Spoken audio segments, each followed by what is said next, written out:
Hello, everyone. Very excited to be here with you today. My name is Budelli, and I lead the apps division at Automattic. Automattic is a fully distributed company with over 1,200 employees across 70 countries. Today, I'm going to cover the top challenges that I've encountered while managing a fully distributed team. One factor that is common to everything I'm going to talk today is that newly remote teams are missing a lot of visual cues. So when switching from managing a co-located team or even going from a distributed team that you can meet in person every once in a while to a remote one, it's important that you understand what you've lost by going remote, how to replace it, and how to take advantage of what you won. Next slide, please. At Automattic, we've always defaulted to ASYNC text communication, given that the company has been fully distributed since it was founded in 2005. Your team may still be in the same time zone, but nowadays, we can't make any assumptions about people's availability. Some people need to take care of kids or relatives, and others might be sharing a common space with someone else that makes attending and being present during meetings extremely hard. Written communications has several benefits. It's more inclusive.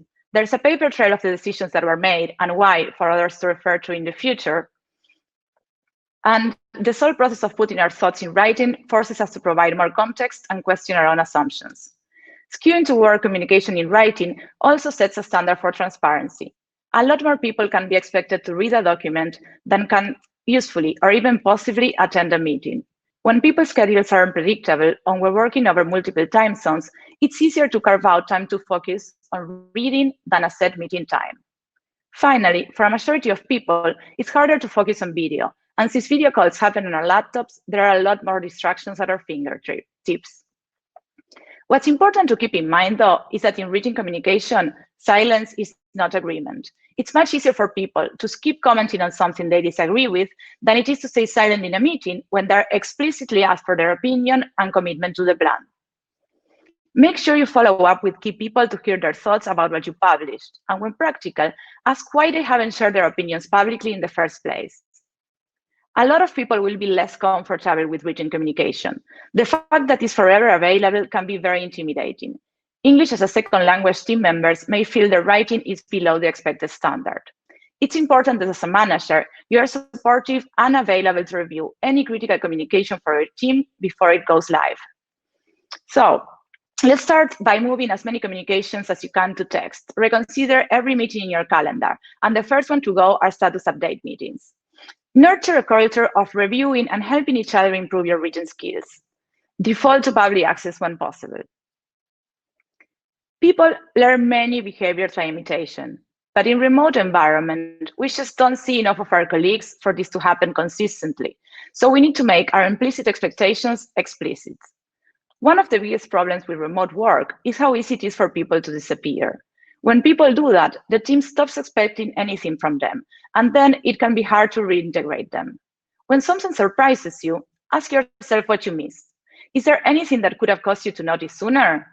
Defining your expectations and how they get communicated is key. Write your expectations down, ideally in collaboration with your team.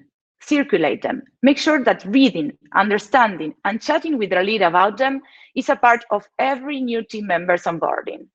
We have a great example of clear expectations at automattic.com/expectations that you can check out. If you notice something unusual, say something. The longer you wait to course correct, the worse the problem will get. Make it a point to check on team member well-being on one-on-one. Things you would easily notice in person may be missed remotely. As a corollary, be particularly explicit about your involvement in projects. Remember, they can't see your face. As a manager, if you're getting unusually involved in a project, when co-located, it's easier to discern why this is happening.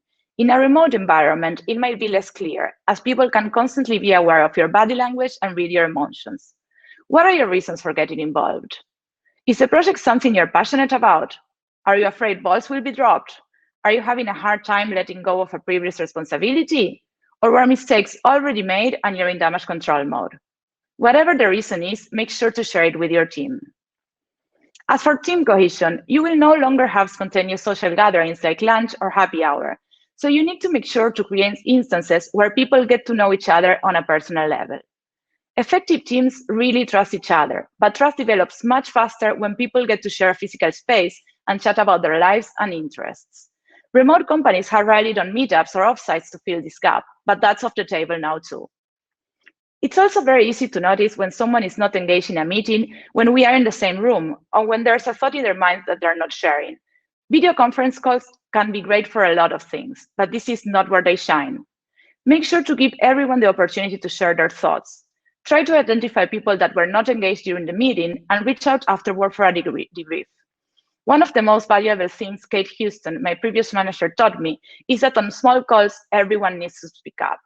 It takes effort and intention to moderate calls in this way, but it's definitely worthwhile.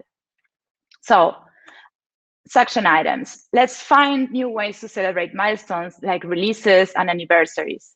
Have people schedule peer one-on-ones, in particular new hires. Create new fun remote rituals like WhatsApp Monday, where you share what you did over the weekend as you would in the water cooler at the office. No talk of COVID, no talk of work calls, remote conference watching parties, etc. A candidate once asked me in an interview if I could wave a magic wand, what's one thing I would change at Automattic? My answer was getting people to ask for help after spending 1 hour investigating a problem. People hesitate about interrupting somebody else when they can't figure something out. And this was probably the biggest surprise to me working remotely. Your team thinks you're too busy dealing with more important things. Think about how easy it is to notice when someone is frustrated with a problem in a collocated setting, and how easy it is to see that someone else is already distracted. So it's totally fine to ask them to help you with their latest conundrum. As managers, we often fail to clearly communicate that a core part of our job is to make sure that our people are unblocked. Knowing when to ask for help is always a useful skill, but in a remote context, it becomes crucial. There are far fewer chances for spontaneous help to come your way, so if you don't ask for it, you may never get it. This means communicating that it's expected to ask for help, encouraging people to offer help, and creating a supportive environment where people aren't judged for needing help or asking questions. If you take just one thing from this talk, let it be this. You need to train your team to ask for help after they've been stuck with a problem for 1 hour. You'd be surprised if you ever found out how much time people are spending blocked when there's a colleague one ping away that could help them in 5 minutes. So, create explicit opportunities for people to ask for help. It can be a question on daily stand-ups. Lead by example. Shortly after assigning a task to someone, follow up asking if they need help. When you receive help, be public about it. To wrap it up, remote work comes with a unique set of challenges, but it also offers a unique set of opportunities. When done right, it allows for great flexibility, a better work-life balance, and more inclusive decisions that lead to better outcomes.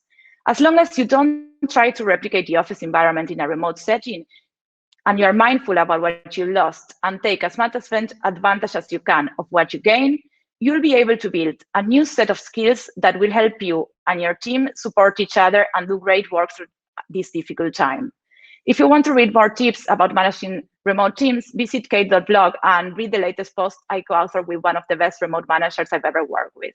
Thank you all for attending and have a great rest of the conference.